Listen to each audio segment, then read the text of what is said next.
नमस्कार, मैं हूं निर्देशक राव और एलिमेंट 3D की क्लास 3 में आपका स्वागत है। लास्ट क्लास में हमने मटेरियल्स के बारे में सीखा था, कैसे एलिमेंट 3D के अंदर सारे मटेरियल्स काम करते हैं। इस बार हम रिफ्लेक्शंस के बारे में सीखेंगे। हालांकि लास्ट क्लास में भी हमने रिफ्लेक्शन के बारे में सीखा था, बट वो मटेरियल की खुद की रिफ्लेक्शन थी। अब हम सर्फेसिस के ऊपर ऑब्जेक्ट्स की रिफ्लेक्शन के बारे में सीखेंगे। So before we begin, let's roll the intro.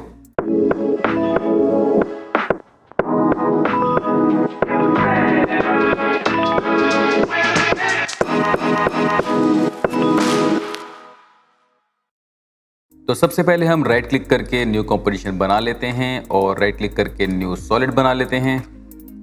इसका नाम E3D रख देते हैं हर बार की तरह। कंट्रोल स्पेस और मैं एलिमेंट का इफेक्ट लगा देता हूं। अब यहां पर सीन सेटअप के अंदर हम जाते हैं और मैं क्विकली एक मॉडल इंपोर्ट कर लेता हूं। यहां पर मैंने एक लाइन का मॉडल इंपोर्ट किया है।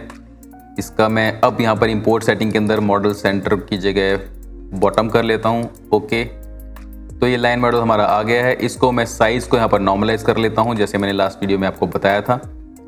जो ऑब्जेक्ट है वो सिलेक्ट करके यहाँ पर नॉर्मलाइज साइज़ की ऑप्शन आती है। अब ये एलिमेंट 3D के वर्किंग स्पेस के हिसाब से नॉर्मलाइज हो गया है। अगेन मैं यहाँ पे क्रिएट पे जाता हूँ और एक प्लेन क्रिएट करता हूँ। ये प्लेन इसके नीचे आ गया, अभी थोड़ा साइज़ में छोटा है। इसको मैं R प्रेस करके यहाँ पर स्केल आ जाएगा, उससे स्केल कर लेता हूँ थोड़ा। अब ये थोड़ा साइज़ का हो गया।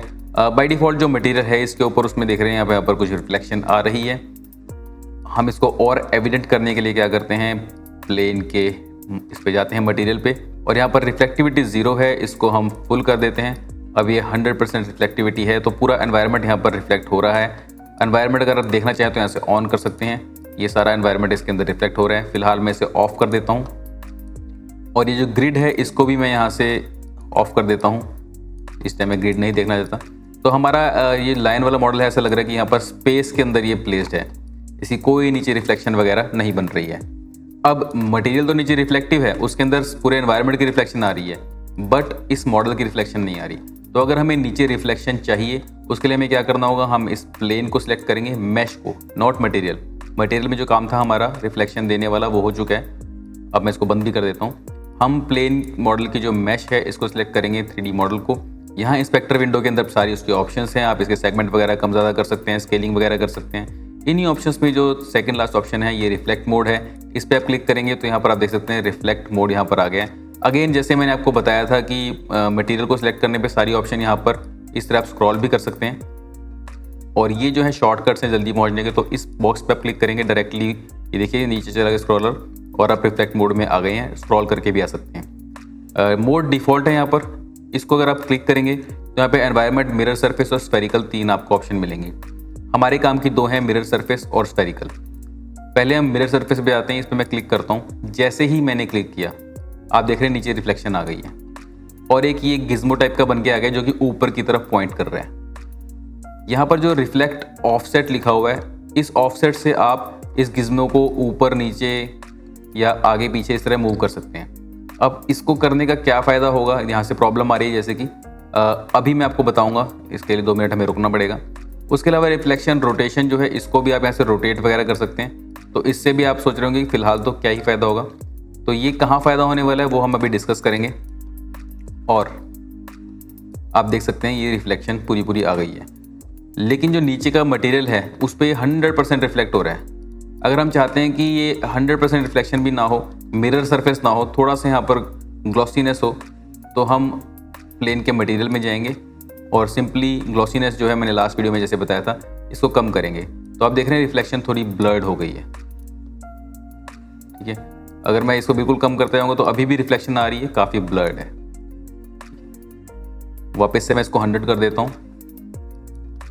ये तो हो गया बेसिक रिफ्लेक्शन। अब मान लीजिए मैं एक यहाँ पर क्रिएट करता हूँ, बेसिकली इस बार बॉक्स क्रिएट करता हूँ। बॉक्स को मैं स्केल आउट कर लेता हूँ और इसको मैं इस तरह से थोड़ा छोटा कर देता हूँ। इसमें थोड़ी मैं थिकनेस रखता हूँ। राइट, प्लेन को फिलहाल के लिए मैं एक बार ऑफ कर रहा हूँ और बॉक्स को मूव कर रहा हूँ नीचे, ताकि जो लाइन का मॉडल है वो बॉक्स के जस्ट ऊपर आ जाए। तो जस्ट यहाँ पर जो है ये इंटरसेक्ट होगा। राइट, और मैंने इसको जानबूझ के थिकनेस दी है, उसका अभी आपको रीज़न बताता हूँ। इसका जो मटेरियल है इसको भी मैं रिफ्लेक्टिविटी यहाँ पर 100% कर दूंगा। अब ये फुली रिफ्लेक्टिव हो गया है। और अगेन इसके मॉडल के ऊपर जाके बॉक्स के रिफ्लेक्ट मोड में जाके यहाँ पर मैं करूँगा मिरर सरफेस। अब देख रहे हैं इसमें प्रॉब्लम आई है कुछ। उसका रीज़न ये है कि जो ये मैंने आपको बताया था गिज़्मो जो है ये बाय डिफ़ॉल्ट आपके ऑब्जेक्ट के सेंटर में आता है। लास्ट टाइम हमने प्लेन यूज़ किया था तो वो बिल्कुल, क्योंकि प्लेन की थिकनेस नहीं होती तो सेंटर उसका टॉप पे ही था, इसलिए सब कुछ परफेक्ट आया था। इस केस में क्या है कि ये देख रहे हैं, अगर साइड से देखें तो ये सेंटर में आ गया है इसके। हमें चाहिए कि सरफेस पे रिफ्लेक्शन है, बिल्कुल सरफेस पे रिफ्लेक्ट हो। तो यहाँ पर ये प्रॉब्लम दिख रही है कि यहाँ से आगे ये खराब नज़र आ रहा है। तो ये इसको ठीक करने के लिए हमें गिज़्मो को ऊपर उठाना पड़ेगा, क्योंकि साइड से अगर आप देखें तो गिज़्मो हमारे यहाँ पर सेंटर में है, इसको हमें ऊपर लाना है। तो आप यहाँ पे पर्सपेक्टिव पे क्लिक करके राइट पे जा सकते हैं, या मतलब या बैक हो गया वैसे तो ये क्योंकि ये मॉडल शायद रोटेटेड है। तो इधर से हम फ्रंट ले लेते हैं।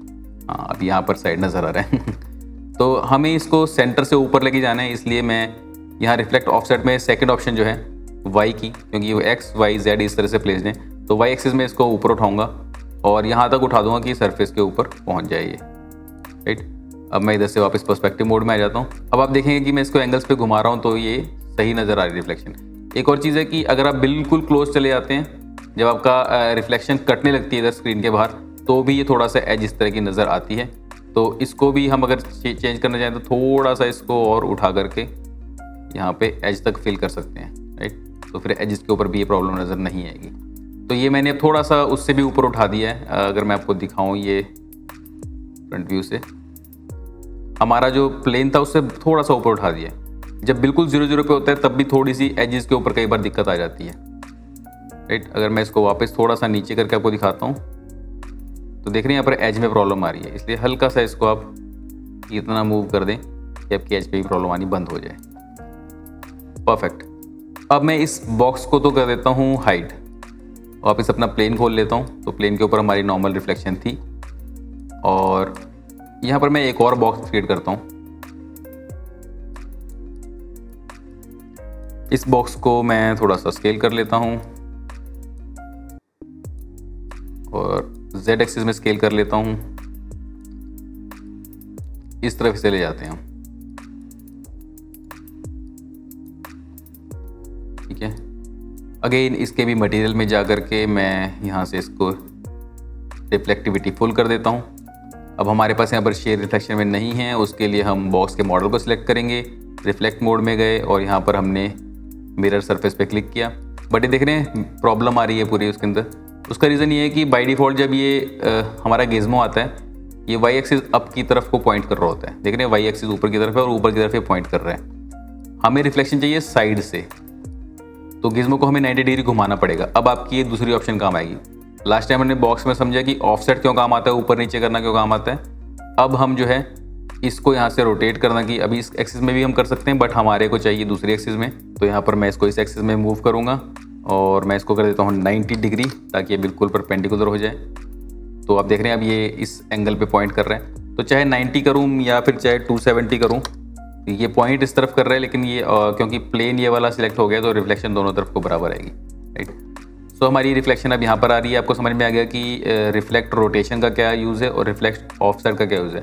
ऑफसेट का इस केस में अभी भी यूज़ होगा क्योंकि अभी भी ये सेंटर में आप देख रहे हैं। तो पहले तो हमने वाई में ऊपर नीचे किया था, वाई एक्सिस में।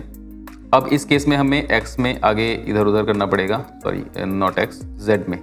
ये जेड एक्सिस है, तो जी एक्सिस में मैं इसको इस तरफ ले आता हूँ थोड़ा सा इससे बाहर। अब यहाँ पर मेरी जो है प्रॉपर ये इसकी पोजीशनिंग आ गई है। ऐसे ही अगर आपको बाई चांस इस एक्सिस में करना है तो आप आगे पीछे भी कर सकते हैं। तो जैसी भी सिचुएशन आपके पास होगी आप वैसे ही उसको रिफ्लेक्ट ऑफसेट या रोटेशन से अपनी सिचुएशन के हिसाब से आप प्लेन ऑब्जेक्ट्स के ऊपर रिफ्लेक्शन क्रिएट कर सकते हैं। तो ये सारी जो मिरर सरफेस थे ये आपके काम करेंगे प्लेन ऑब्जेक्ट्स के ऊपर। यहाँ पे फ्लैट सरफेस हो गया, जैसे बॉक्स हो गया, नीचे हमने ग्राउंड पे प्लेन लगाया वो हो गया। तो हमने ये देख लिया है कि प्लेन सरफेसेस में कैसे होता है। अब मैं दूसरी ऑप्शन जो थी मिरर सरफेस की जगह स्फेरिकल, उस पर क्लिक करता हूँ। जैसे ही मैंने क्लिक किया आप देख रहे हैं सब कुछ वियर्ड सा हो गया है, सारी रिफ्लेक्शन यहाँ पर ख़राब हो गई है इस बॉक्स के अंदर। इनफैक्ट बॉक्स को मैं डिलीट करता हूँ, यहाँ से दूसरा बॉक्स भी डिलीट करता हूँ। प्लेन मॉडल आ गया, अभी सिर्फ इसके ऊपर देखते हैं। तो इसके ऊपर हमने किया था मिरर सरफेस, इसको मैं यहाँ पर स्फेरिकल कर देता हूँ। अब आपको यहाँ पर लग रहा है कि रिफ्लेक्शन चली गई, एक्चुअली वो गई नहीं है, बट वो स्फेरिकल रिफ्लेक्शन अब यहाँ पर कास्ट हो रही है। अगर मैं इसको ऊपर नीचे करता हूँ प्लेन को, तो आप देख सकते हैं कहीं कहीं पर इसमें अभी भी लाइन नज़र आ जाएगा। ये देखिए अभी लाइन की ही इसमें वो आ रही है रिफ्लेक्शन, बट ये स्फेरिकल मोड से आ रही है, इसलिए इस तरह से वियर्ड आपको नज़र आ रही है। जब भी आप प्लेनर ऑब्जेक्ट इस्तेमाल करेंगे तो आपको रिफ्लेक्शन जो है मिरर सरफेस रखनी है। मैंने अभी कंट्रोल Z प्रेस करके मिरर सरफेस पे आ गया हूँ। अब स्फेरिकल का यूज़ कहाँ पे होगा वो हम समझ लेते हैं। एक हम यहाँ पे क्रिएट करते हैं स्फीयर, इसको हम इधर ले आते हैं साइड में और थोड़ा इसको हम बड़ा कर देते हैं। तो आप देख रहे हैं नीचे जो स्फीयर की भी रिफ्लेक्शन नीचे आ रही है यहाँ पर, राइट। तो ये प्लेनर रिफ्लेक्शन इस तरह से काम करती है, जो भी चीज़ इस एक्सिस पे उसको नजर आएगी उसको यहाँ पे नीचे रिफ्लेक्ट करेगा ये। और स्फीयर रिफ्लेक्शन लगा करके अब मैं इसके ऊपर जो है इसकी भी रिफ्लेक्टिविटी को फुल कर देता हूँ। अब इसमें लाइन यहाँ पर नज़र नहीं आ रहा। अगेन स्फीयर मॉडल को सिलेक्ट किया, रिफ्लेक्ट मोड पे गए।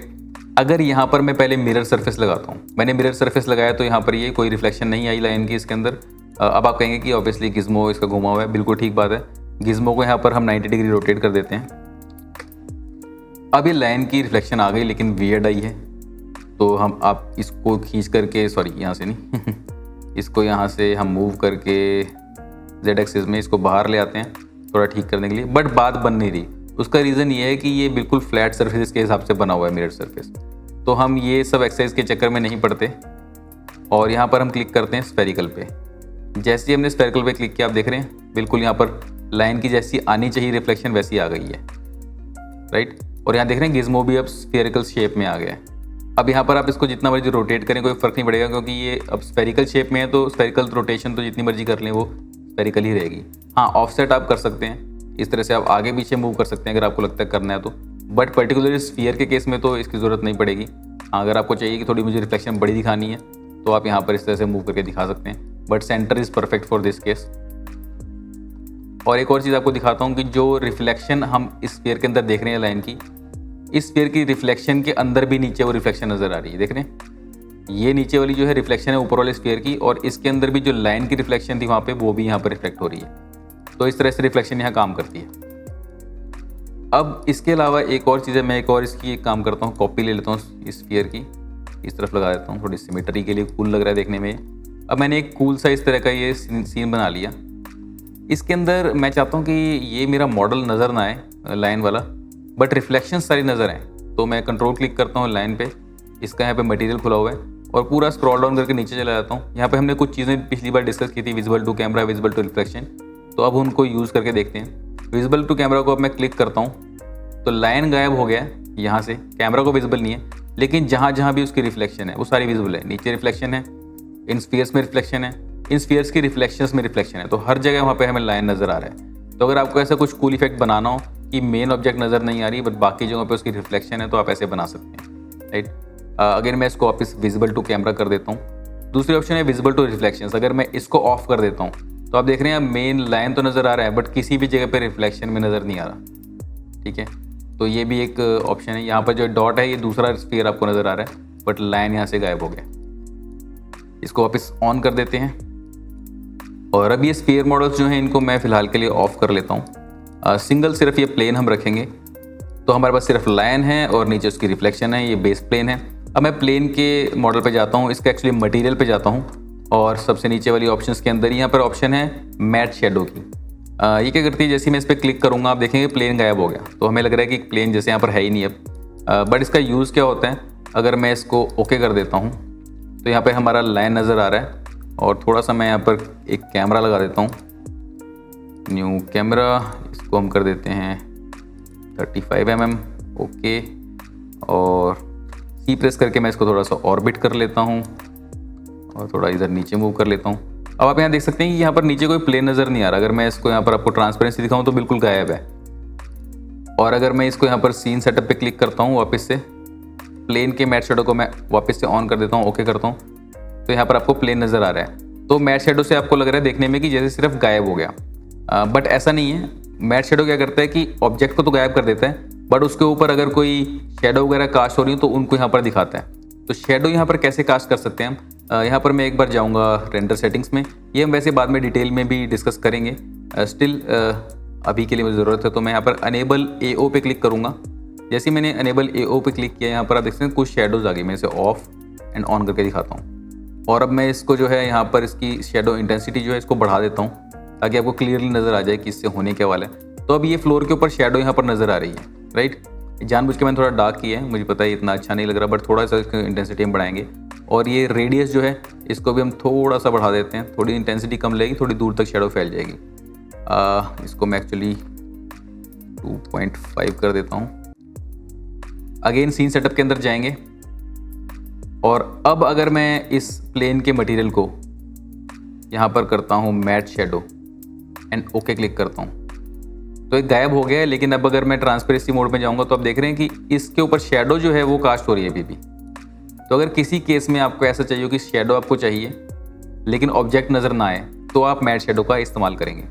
अब ये कहाँ पे यूज़ होता है? ये ऐसा यूज़ हो सकता है कि जैसे मान लीजिए हमारे पास कोई इमेज हो, मैं यहाँ से एक इमेज ले आता हूँ। ये हमारे पास एक सीन है, मैं इसको ड्रैग ड्रॉप कर देता हूँ, यहाँ पर इसको नीचे ले आता हूँ। अब ये सीन है, जैसे ही मैंने डाला ऑलमोस्ट इसके ऊपर फिट ही हो गया है, क्योंकि इसके नीचे जो है मैट शेडो लगी हुई है। तो ये शेडोज़ यहाँ पर कास्ट हो रही हैं, इसकी वजह से ये लग रहा है कि थोड़ा सीन के अंदर बिलोंग कर रहा है। मैं थोड़ा इसको यहाँ रखता हूँ लाइन को, और मे बी अब आप इसको देख सकते हैं। अगर मैं वापस से E3D में जा करके सीन सेटअप में जा करके और मैट शेडो को यहाँ से हटा देता हूँ, ओके करता हूँ, तो आप देख सकते हैं यहाँ पर पूरा इस तरह से प्लेन था, राइट। वापस से मैं Ctrl+Z प्रेस कर रहा हूँ, मैट शेडो लग गई है, यहाँ पे अप्लाई हो गई है। तो इस तरह से अगर मैं यहाँ पे एम्बेडेड ओक्लूजन ऑफ कर देता हूँ तो ये यहाँ पर बस ऊपर से प्लेस्ड नज़र आ रहा है। तो यही आपको पता लग रहा है कि ये हवा में यहाँ पर बिलोंग नहीं करता। लेकिन जैसे ही मैं अनेबल करता हूँ एम्बेडेड ओक्लूजन को और आपकी मैट शेडो लगी हुई है, तो यहाँ पर शेडो इस तरह ही कास्ट हो रही है। अब यही थोड़ा हमने एक्सट्रीम कर लिया था, इसको वापस से मैं यहाँ पर 1 कर देता हूँ और इसकी इंटेंसिटी जो है मेन उसको थोड़ा कम करते हैं, 10 पे लाते हैं। तो आप देख रहे हैं कि अब यहाँ पर ये बड़ी अच्छी सॉफ्ट शेडो यहाँ पर क्रिएट हो रही है, ठीक है। अगर इसे ऑन ऑफ करेंगे तो ये विदाउट एम्बेडेड ओक्लूजन और ये एम्बेडेड ओक्लूजन के साथ, ये आगे भी हम डिस्कस करेंगे लाइटिंग वाली क्लास में। फिलहाल सिर्फ ये मैट शेडो का एग्जांपल देने के लिए मुझे इसको मैंने इस्तेमाल किया है। इसके अलावा जो है नेक्स्ट चीज़ जो है हम वापस से E3D में सीन सेटअप में जाते हैं, क्योंकि हम बात कर रहे थे रिफ्लेक्शन की।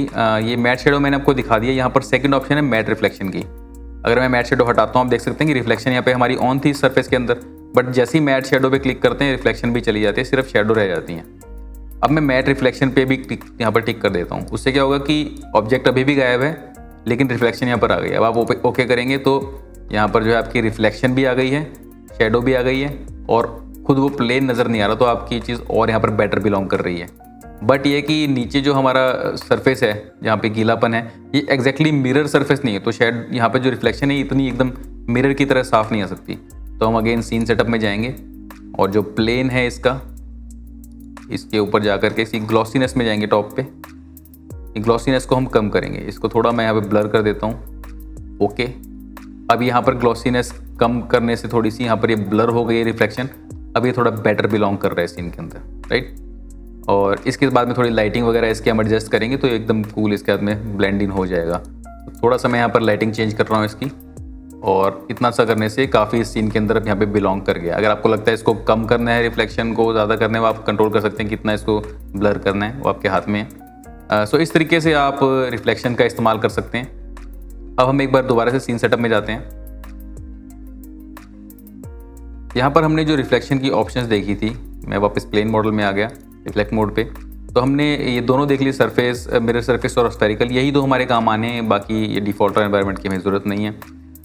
डिसेबल एनवायरनमेंट क्या करता है कि मैं इस पर क्लिक करूँगा तो ये एनवायरनमेंट की रिफ्लेक्शन डिसेबल कर देगा, बाकी ऑब्जेक्ट की अभी भी आती रहेगी। तो ये अभी यहाँ पर विजिबल नहीं होगा क्योंकि हमने मैट शेडो वगैरह ऑन किया हुआ है। तो वापस जा करके एक बार मैं इसको मैट शेडो और मैट रिफ्लेक्शन को हटा रहा हूँ ताकि नॉर्मल मोड में हम आ जाएँ। इनफैक्ट मैं इसको थोड़ा सा ग्लॉसीनेस भी इसकी वापस बढ़ा देता हूँ ताकि थोड़ा ज़्यादा अच्छे से विजिबल हो जाए हमें। तो ये भी 100% हमें रिफ्लेक्शन नज़र आ रही है। अब मैं वापस जाता हूँ रिफ्लेक्ट मोड में। उसके लिए हमें मैश सेलेक्ट करनी पड़ेगी। ये चीज़ों का बस आपको प्रैक्टिस करनी है। कई बार आपके साथ ऐसा होगा कि आप मटेरियल सेलेक्ट करके ऑप्शन ढूंढ रहे होंगे कि रिफ्लेक्ट मोड कहाँ पर है, वो मैश सेलेक्ट करने पर आएगा, ठीक है। और मटेरियल की प्रॉपर्टीज जो आपको मैट शेडो वगैरह ऑन ऑफ करनी है वो मटेरियल सेलेक्ट करने पर ही आएंगी। तो ये थोड़ा सा आपको माइंड में सेट करना पड़ेगा, आपकी प्रैक्टिस हो जाएगी, उसके बाद आप ये भूलेंगे नहीं। यहाँ पर वापस अब मैं मैश सेलेक्ट करके रिफ्लेक्ट मोड में आ गया हूँ। और इधर जो है अब मैं अगर डिसेबल एनवायरनमेंट पे क्लिक करता हूँ तो आप देख रहे हैं कि एनवायरनमेंट जो था उसकी रिफ्लेक्शन तो चली गई है, लेकिन सिर्फ ऑब्जेक्ट की रिफ्लेक्शन यहाँ पर आ रही है। इसे ऑन कर देंगे तो वापस एनवायरनमेंट की भी आ जाएगी, ऑब्जेक्ट की भी आ जाएगी। रेंडर सेल्फ जो है उस पर मैं क्लिक करता हूँ तो अभी यहाँ से अब कुछ नहीं होगा, उसके लिए हमें थोड़ा सा एक डिफरेंट अप्रोच चाहिए, क्योंकि रेंडर सेल्फ क्या करता है, अगर आपके पास कोई मैश है जिसका शेप कॉम्प्लेक्स है और उसके ऊपर उसी की खुद की रिफ्लेक्शन आनी चाहिए किसी एंगल पे, तो वो क्रिएट कर देता है। अगर ये ऑफ रहेगा तो वो क्रिएट नहीं होगी। प्लेन के केस में क्या है, कॉम्प्लेक्स ज्योमेट्री नहीं है तो इसका कोई खुद का कोई पार्ट ऐसा नहीं जो इसके ऊपर रिफ्लेक्ट हो, इसलिए हम कोई ऐसी कॉम्प्लेक्स ज्योमेट्री क्रिएट करते हैं। यहाँ पर जाता हूँ मैं और ये एक टॉरस यहाँ पर ले आता हूँ और इसको भी मैं इसके मटेरियल में जा कर के ग्लॉसीनेस इसकी ठीक है, रिफ्लेक्शन इसकी मैं फुल कर देता हूँ, रिफ्लेक्टिविटी 100% हो गई। अब इसके अंदर ये एनवायरनमेंट रिफ्लेक्ट हो रहा है, राइट, और इसकी खुद की रिफ्लेक्शन अभी यहाँ पर ऑन करनी है हमें। तो पहले हम जाते हैं इसके मैश पे, रिफ्लेक्ट मोड पे। रिफ्लेक्ट मोड को हम कर लेते हैं स्फेरिकल, तो उससे क्या होगा, यहाँ पर लाइन आपको नज़र आने लग गया। अब अगर हम यहाँ पर देखते हैं अंदर की तरफ तो ये एनवायरनमेंट आपको नज़र आ रहा है यहाँ पर पूरा, ठीक है, और इधर भी आपको लाइन पूरा नज़र आ रहा है। जबकि होना क्या चाहिए कि ये जो पोर्शन है इसकी रिफ्लेक्शन यहाँ पर आनी चाहिए, लेकिन इस पोर्शन को बाईपास करके जो सामने का एनवायरनमेंट है वो यहाँ पर रिफ्लेक्ट हो रहा है, ठीक है। तो अगर अभी यहाँ पर हम रेंडर सेल्फ पे क्लिक करते हैं, जैसे मैंने क्लिक किया आप देख रहे हैं सेंटर के अंदर एक और रिफ्लेक्शन आ गई है। ये जो रिंग बन रही है वो खुद की रिफ्लेक्शन है इसकी। मैं दोबारा आपको दिखाता हूँ। पहले लाइन हमारा बीच में कंप्लीट नज़र आ रहा था, इसको मैं हटाता हूँ, ठीक है। यहाँ पर कोई ऑब्स्ट्रक्शन नहीं है, इस वॉल के ऊपर इस वॉल की रिफ्लेक्शन ही नहीं है। जैसे ही मैंने रेंडर सेल्फ को ऑन किया, ये खुद की रिफ्लेक्शन एक दूसरे के जो वॉल्स की हैं उस पर कास्ट करने लग गया। तो ये एक बेसिक एग्जांपल है इसका। वैसे ये जो है कॉम्प्लेक्स ज्योमेट्री जैसे होती है, मान लीजिए कोई हेलीकॉप्टर है, उसके जो रोटर ब्लेड्स हैं उनकी रिफ्लेक्शन जो है उसकी बॉडी पे गिरनी चाहिए। कोई रोबोट है, कॉम्प्लेक्स जब भी ज्योमेट्री आएगी तो उसके अंदर मल्टीपल रिफ्लेक्शंस कास्ट होती हैं एक दूसरे सरफेस के ऊपर, एक दूसरे सरफेस से। तो ऐसी कॉम्प्लेक्स ज्योमेट्रीज केस में आप इसको ऑन रखेंगे रेंडर सेल्फ को, उससे उसके कॉम्प्लेक्स मूविंग पार्ट्स की जो है प्रॉपर रिफ्लेक्शन एक दूसरे के ऊपर पड़ेंगी, जिससे हमें ज़्यादा फोटो रियलिस्टिक रिजल्ट मिलेगा, राइट। तो ये सारी हमने रिफ्लेक्शन की प्रॉपर्टीज समझ ली हैं। अब इसका एक क्रिएटिव एग्जांपल भी मैं यहाँ पर लेना चाहता हूँ। उसके लिए क्या है कि मैं एक तो इन सब चीज़ों को डिलीट करता हूँ, बेसिकली सिर्फ हम प्लेन और इसको बेस प्लेन और लाइन को रख लेते हैं। अब मैं एक नया कैरेक्टर इंपोर्ट करता हूँ यहाँ पर, उसके अंदर मैं इसको मॉडल सेंटर की बजाय बॉटम रख लेते हैं, ओके। तो यहाँ पर एक कैरेक्टर आ गया है और ये बिल्कुल वहीं पे आया जहाँ पे लाइन खड़ा हुआ है। तो मैं एक और इंटरेस्टिंग चीज़ आपको करके दिखाता हूँ। लाइन के मॉडल पे हम गए, उसके मटेरियल पे बेसिकली, और वही सबसे नीचे स्क्रॉल करके यहाँ पर जो है मैं इसको विजिबल टू कैमरा को ऑफ कर देता हूँ। तो अभी कैमरा में नज़र नहीं आ रहा, लेकिन नीचे रिफ्लेक्शन में नज़र आ रहा है। तो ऊपर हमारा नया कैरेक्टर खड़ा हुआ है और रिफ्लेक्शन के अंदर जो है लाइन नज़र आ रहा है। तो इस कैरेक्टर को मैं अगर थोड़ा मूव करता हूँ तो how cool is that but ये भी रिफ्लेक्शन के अंदर यहाँ पर थोड़ा नज़र आ रहा है। तो उसके लिए आप क्या कर सकते हैं, इसको रिफ्लेक्शन से ऑफ कर देंगे तो आप ऐसा एक इल्यूजन क्रिएट कर सकते हैं कि एक बार ऐसा आपने इमेजेस देखी होंगी कि सामने जो है बिल्ली बैठी हुई और शीशे के अंदर वो देखते तो शेर नज़र आ रहा है। तो उस टाइप की अगर आपको कोई आर्टिस्टिक चीज़ बनानी हो तो आप ऐसे रिफ्लेक्शन के अंदर कोई और मॉडल और सामने कोई और मॉडल डाल सकते हैं। और इसका एक और क्रिएटिव यूसेज मैं आपको दिखाता हूँ। अभी क्या है कि ये जो मॉडल मैंने इंपोर्ट किया है इसके अंदर 3 यहाँ पर जो है मटेरियल लगे हैं। तो मैं किसी भी एक को ऑफ करता हूँ। तो एक गन थी, जैसे ये कुछ अपर बॉडी के क्लोथ्स हैं, कुछ चीज़ें यहाँ पर जो बची हुई रह गई हैं और वो सारा बॉटम के अंदर है। तो ये 3 मटेरियल्स के साथ ये मॉडल यहाँ पर आया है। बट मैं अगर चाहता हूँ सिर्फ मुझे जूते यहाँ से निकालने हैं, उसकी वैसे तो मैश की भी ऑप्शंस होती हैं हमारे पास, लेकिन हम वो आगे की क्लासेस में डिस्कस करेंगे। आज अगर मैं वो डिस्कस करना शुरू करूँगा तो काफ़ी कंफ्यूजिंग हो जाएगा आपके लिए। अभी हम फिलहाल सिर्फ ये समझते हैं कि मॉडल को जो है मटेरियल्स के थ्रू अगर हमें डिवाइड करना तो कैसे करना है। इस मॉडल को मैं माया में खोलूँगा और वहाँ पर जो है ये 3 मटेरियल जो है उसके बजाय मैं शूज़ के लिए अलग मटेरियल बनाऊँगा। यहाँ मेरे पास OBJ फाइल है इस मॉडल की और ये सब यहाँ पर टेक्सचर इस पर लगे हुए हैं। तो ये बेसिकली 3 ही वैसे तो टेक्सचर हैं, बाकी सब उनके मैप्स हैं। मैं इस मॉडल को एक बार यहाँ पर ड्रैग ड्रॉप कर लेता हूँ माया में, और इस तरह से मॉडल यहाँ पर है। और अगर मैं इसकी मैश को सिलेक्ट करता हूँ, देखते हैं इस तरह से मैश के अंदर बहुत सारे पार्ट हैं अलग अलग। अब मैं एक गन को सिलेक्ट करता हूँ और ये गन का पूरा मॉडल जो है इस तरह से यहाँ पर है। अब मैंने एक गन की पूरी मैश को सिलेक्ट कर लिया है और मैं इसको यहाँ पर जोड़ भी देता हूँ। मैश को मैं कर देता हूँ कंबाइन। अब एक गन का सिंगल मॉडल हमारे पास बन गया है। अब मैं बाकी कैरेक्टर सिलेक्ट कर लेता हूँ, लोअर बॉडी को इसमें से निकाल देता हूँ। ये अपर बॉडी हमारे पास सारी आ गई है यहाँ पर, दिस वन ऑल्सो। और एक गन को यहाँ से निकाल देते हैं। तो ये अपर बॉडी मेरे पास सारी है। अच्छा, ये इसमें कुछ पार्ट लोअर बॉडी के भी हैं, सो आई थिंक ये वाला पोर्शन लोअर बॉडी के साथ जाएगा। इसको मैं यहाँ से हटा देता हूँ। बाकी का सारा जो है अपर बॉडी में जाएगा और इस सारे को भी मैं एक सिंगल मैच कर देता हूँ। फाइन। और इसके ऊपर हम एक नया मटेरियल लगा देते हैं, असाइन न्यू मटेरियल लैम्बर्ट। इसका नाम हम रख देते हैं अपर। और गन के ऊपर जो मटेरियल हम लगा देते हैं एक नया असाइन न्यू मटेरियल, इस पर भी हम लैम्बर्ट लगा देते हैं। इसका नाम रख देते हैं हम गन। और लोअर बॉडी जो है वो हम सिलेक्ट करते हैं और उसके ऊपर शूज़ को हम सिलेक्ट नहीं करेंगे, सिर्फ लोअर बॉडी को सिलेक्ट करेंगे। यहाँ पर जो है उसके ऊपर हम न्यू मटेरियल लगा देंगे, इसका नाम हम रख देंगे लोअर। और फाइनली जो शूज़ हैं इनको हम राइट क्लिक करके यहाँ पर असाइन न्यू मटेरियल और इसको भी हम लैम्बर्ट लगा देते हैं और इसका नाम रख देते हैं शूज़। तो मैंने बेसिकली इसको 4 पार्ट्स में डिवाइड कर लिया। गन का मटेरियल अलग बना दिया, अपर बॉडी का अलग बना दिया, लोअर बॉडी का अलग बना दिया और शूज़ का अलग बना दिया, राइट। तो इस तरह से मैंने मटेरियल के हिसाब से डिवीजन कर लिया। ये काम आप ब्लेंडर में भी कर सकते हैं, कोई भी सॉफ्टवेयर आपको 3D का जो आता है उसके अंदर आप कर सकते हैं। ज़रूरी नहीं है कि आपको ये माया में ही करना है। और वैसे भी ये माया की क्लास नहीं है तो मैं इसमें ज़्यादा डिटेल में जाऊँगा नहीं। इतना करने के बाद मैं इसको यहाँ से एक्सपोर्ट कर लूँगा, फाइल एक्सपोर्ट सिलेक्शन, और यहाँ पर मैं OBJ एक्सपोर्ट करूँगा। इसका नाम मैं रख देता हूँ गाय और एक्सपोर्ट सिलेक्शन। अब मैंने इसको एक्सपोर्ट कर लिया, माया को मैं मिनिमाइज़ कर देता हूँ और यहाँ पर हम वापस आ गए एलिमेंट 3D के अंदर। ये जो पोस्ट है इसको मैं यहाँ पर राइट क्लिक करता हूँ और यहाँ पर ऑप्शन आएगी एक रिप्लेस मॉडल की, इस पर मैं क्लिक करता हूँ और यहाँ पर गाय पे क्लिक करता हूँ, ओपन पे क्लिक करता हूँ। जैसे ही मैंने रिप्लेस किया सब कुछ मेरा वहीं का वहीं है कैरेक्टर यहाँ पर, लेकिन मुझे एक्स्ट्रा मटेरियल आ गया एक, ठीक है। तो अगर आपको बिना पोजीशन वगैरह चेंज किए सारी आपको दोबारा री इम्पोर्ट करना हो कैरेक्टर, तो आप इस तरह से राइट क्लिक करके यहाँ से इसको जो है रिप्लेस मॉडल कर सकते हैं, राइट। अगेन यहाँ पर हमारे पास 4 मटेरियल हैं, इसको मैं ऑन ऑफ करके देख सकता हूँ। ये मेरा लोअर का है, मैं इसको यहाँ पर लोअर नाम दे देता हूँ। और ये वाला कौन सा था, इसको ऑन ऑफ करके देखते हैं। ये शूज़ का है, इसका नाम हम शूज़ रख देते हैं। This one is upper body, this one is gun, तो यहाँ पर हम रख देते हैं गन।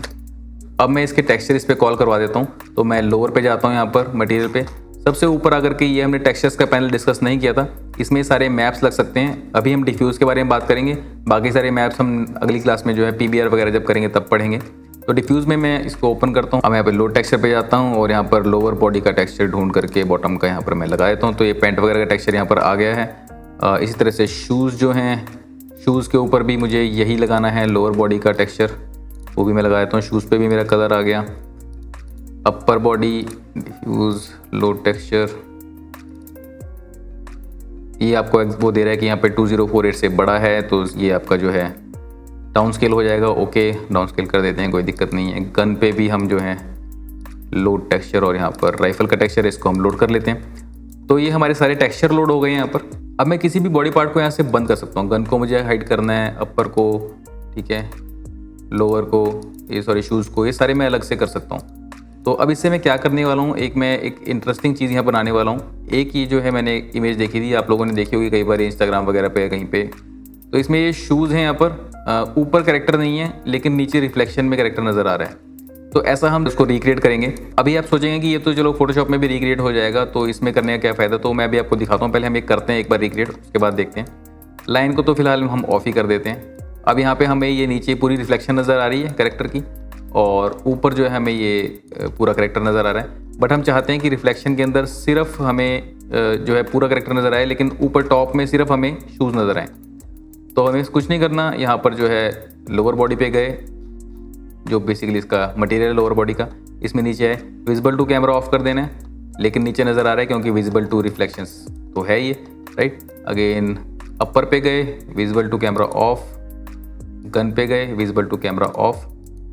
शूज़ को हम नहीं चेंज करेंगे क्योंकि शूज़ हम चाहते हैं ऊपर नज़र आए। तो शूज़ नज़र आ रहे हैं और पूरा रिफ्लेक्शन नज़र आ रहा है और ऊपर सिर्फ शूज़ नज़र आ रहे हैं।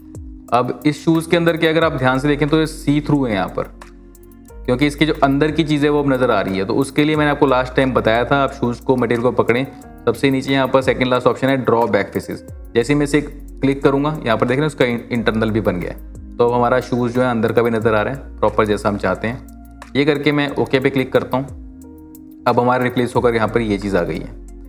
फ़िलहाल मैं क्या करता हूँ, एक और इमेज यहाँ पर लेकर आना चाहूँगा मैं। ये मुझे इमेज इस काम के लिए थोड़ी इंटरेस्टिंग लगी। इसको हम नीचे ले आते हैं E3D की लेयर के, राइट। और फिलहाल मैं एक बार E3D को ऑफ कर रहा हूँ और इस इमेज को मैं स्केल कर लेता हूँ अच्छे से। और यहाँ पर जो है इसकी प्लेसमेंट मैं कुछ इस टाइप की कर देता हूँ, ठीक है।